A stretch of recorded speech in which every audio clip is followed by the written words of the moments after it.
ये भी क्वेश्चन आप लोग देखो। ये क्वेश्चन आपके आज एनटीपीसी एग्जाम 23 जनवरी को शिफ्ट 1 में पूछा गया था।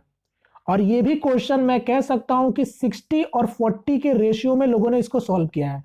यहां पर 60% लोग ने इस तरीके के क्वेश्चन को आज स्किप कर दिया पेपर में, और 40% ही लोग थे जो इस तरीके के क्वेश्चन को बना पाए होंगे। ठीक है, आप लोग मुझे कमेंट करके बताओ कि आप 60 में हो या 40 में हो। ठीक है, जिनका पेपर आने वाले दिन में है तो आप लोग इसको देख सकते हो।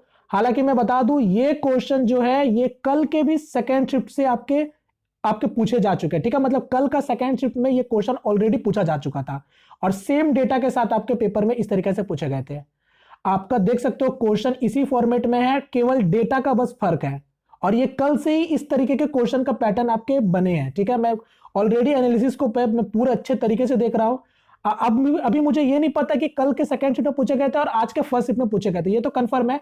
मुझे ये नहीं पता कि आज का सेकंड शिफ्ट में ये क्वेश्चन बना है या नहीं बना है। अगर जिसने पेपर दिया तो आप लोग मुझे बता दो कि पेपर में बना है या नहीं बना आज का सेकंड शिफ्ट में, इससे पता चल जाएगा और लोगों को।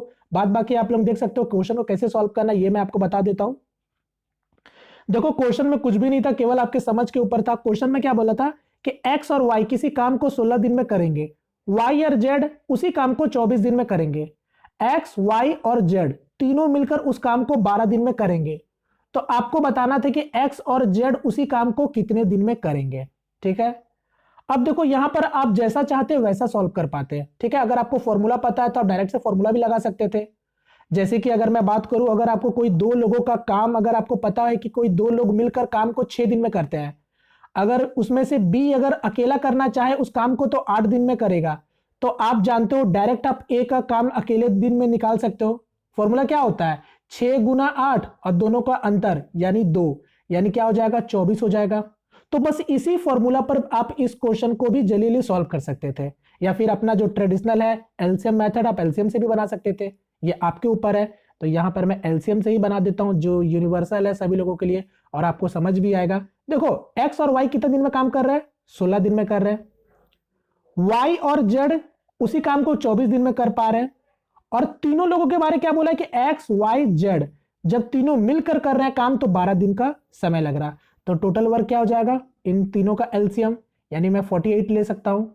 इसका मतलब ये लोग जो एक्स और वाई मिलकर अगर काम करेंगे तो कितना यूनिट कर पाएंगे, 3 यूनिट कर पाएंगे। वाई और जेड अगर काम करेंगे तो कितना यूनिट कर पाएंगे, 2 यूनिट कर पाएंगे। और एक्स वाई जेड जब तीनों मिलकर काम करेंगे तो कितना यूनिट कर पाएंगे, तो आप बोलोगे कि 4 यूनिट कर पाएंगे। यहां तक सभी लोगों क्लियर है। चलिए, अब आपसे पूछा क्या था, एक्स और जेड मिलकर कितने दिनों में काम को खत्म करेंगे। तो सबसे पहले ध्यान से देखो, यहां पर एक्स और वाई जब मिलकर काम कर रहा है तो एक दिन में कितना यूनिट कर पा रहा है, 3 यूनिट कर पा रहा है। इसका मतलब अगर आप यहां पर देखोगे जब तीनों मिलकर काम कर रहे हैं तो 4 यूनिट कर पा रहे हैं, और एक्स और वाई जब मिलकर काम कर रहा है तो 3 यूनिट कर पा रहा है। इसका मतलब आपको पता चल गया कि जेड आपका 1 यूनिट काम कर पा रहा है। बोलो क्लियर है कि नहीं, तीनों मिलकर 4 काम कर पा रहे हैं, 4 यूनिट, और यहां पर एक्स और वाई मिलकर अकेले 3 यूनिट कर पा रहा है। तो इसका मतलब जेड कितना काम कर पा रहा होगा, 1 यूनिट काम कर पा रहा होगा एक दिन में। अब उसी तरीके से अब यहां वाले को अगर आप देखोगे तो वाई और जेड मिलकर कितना काम कर पा रहा है, 2 यूनिट कर पा रहा है।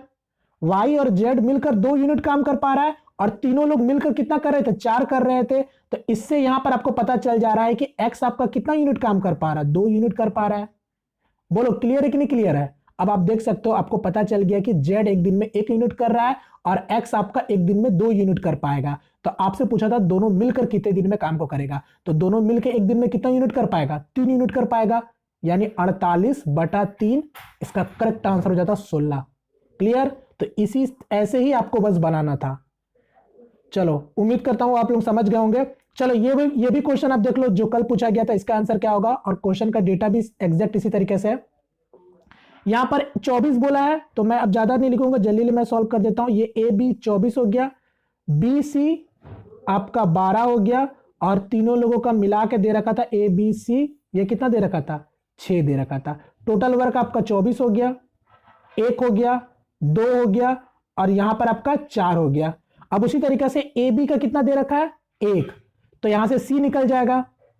सी कितना निकल जाएगा, ध्यान से देखो, सी अगर ये लोग मिलकर 4 कर रहा है, और जिसमें से आपका पता चल गया कि ये तीनों मिलकर आपका 4 यूनिट कर रहा है और ए बी मिलकर अकेला कर पा रहा है, तो इसका मतलब सी के बारे पता चल गया 3 यूनिट करेगा। उसी तरीके से बी और सी मिलकर 2 यूनिट कर रहा है, तो इससे आपको पता चल गया कि ए आपका कितना यूनिट कर पाएगा, ए आपका 2 यूनिट कर पाएगा काम को। बोलो क्लियर है कि नहीं? आपसे ए और सी के बारे में पूछा था, तो सी 3 और ए 2 यानी 5, यानी इसका आंसर क्या हो जाता है 24/5। क्लियर? तो बस इसी तरीके से आपको डील करना था। उम्मीद करता हूं चीजें आप सभी लोगों को बेहतर तरीके से समझ आ चुकी है। अब समझ आ ही चुकी है तो मुझे आप लोग इसका आंसर कमेंट करके बता देना। सेम फॉर्मेट पर केवल डेटा अलग है। अब आप लोग मुझे इसका आंसर कमेंट करके बताओ, ठीक है?